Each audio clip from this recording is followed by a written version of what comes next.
இப்போ இந்த உடன்படிக்கையை பற்றி தெரிந்து கொள்வது ரொம்ப ரொம்ப முக்கியம். ஏன்னா நம்ம எந்த உடன்படிக்கையில் இருக்கிறோமோ அந்த டேர்ம்ஸ் அண்ட் கண்டிஷன் தான் நம்ம லைஃப்பில் அப்ளை ஆகும். நான் மறுபடியும் சொல்கிறேன். இப்போ நம்ம ஒருவேளை பழைய ஏற்பாட்டு காலத்தில் வாழ்ந்துட்டு இருந்தோம்னு வச்சுக்கோங்க. பழைய ஏற்பாட்டு காலத்துக்கு பிரகாரம் ஒருத்தரை பற்றி நம்ம மனசில் பொறாமப்பட்டோன்னா பாவம் கிடையாது. கரெக்டாக? மனதில் ஒருத்தர் மேலே ஒரு பொறாமை, மனசில் ஒருத்தர் மேலே ஒரு எரிச்சல், மனசில் ஒருத்தர் நமக்கு பிடிக்கல, ரொம்ப கோவப்படுறவங்க மேலே கோபமாக இருக்கும் மனசில், பழைய ஏற்பாட்டு காலத்து பிரகாரம் பாவம் கிடையாது. ஏன்? ஏன்னா பழைய ஏற்பாட்டு கட்டளை எல்லாம் ஆக்ஷனை தான் குறிக்குது. 10 கட்டளையில் என்ன சொல்லியிருக்கு? நீ மற்றவங்கள கொலை பண்ணக்கூடாது, கோவப்படக்கூடாதுன்னு எங்கேயும் போடல. கரெக்ட்? எல்லாம் செயலில் தான் இருக்குது. அடிக்கக்கூடாது, கொலை பண்ணக்கூடாது, திருடக்கூடாது. ஆனால் மனசில் நம்மளுக்கு ஒரு ஜெலஸ் இருந்ததுன்னா பாவம் கிடையாது பழைய ஏற்பாட்டு காலம் பிரகாரம். அப்போ நம்ம இயேசு கிறிஸ்துக்கு முன்னால் வாழும்போது நம்ம யாராவது ஒருத்தர் மனசில் பொறாமப்பட்டிருந்தாங்க அல்லது தவறாக இச்சையாக ஒருத்தர் இப்போ திங்க் பண்ணியிருந்தாங்கன்னா அது பாவம் கிடையாது. ஆனால் புதிய ஏற்பாட்டில் ஜீசஸ் என்ன சொல்கிறாரு? ஒரு பெண்ணை இச்சையோடு பார்த்தாலே பாவம்.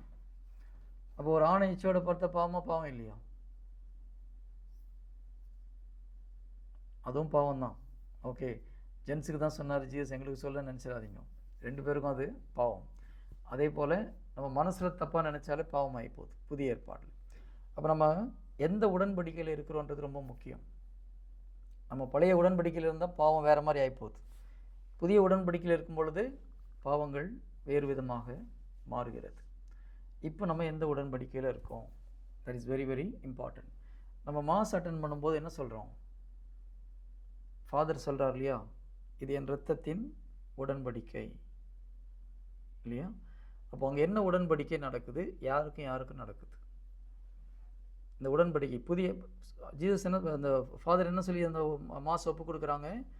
இது புதிய உடன்படிக்கை, உங்களுக்காகவும் எல்லோருக்காகவும் சிந்தப்படும் என் இரத்தத்தின் கிண்ணம் இல்லையா? இந்த உடன்படிக்கை யாருக்கும் இடையே நடைபெற்றது.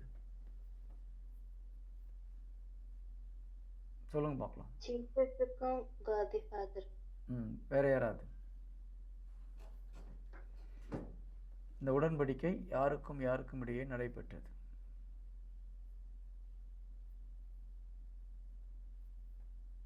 என்னப்பா டெய்லி நம்ம மாசில் சொல்கிற வார்த்தை தான் இது இல்லையா?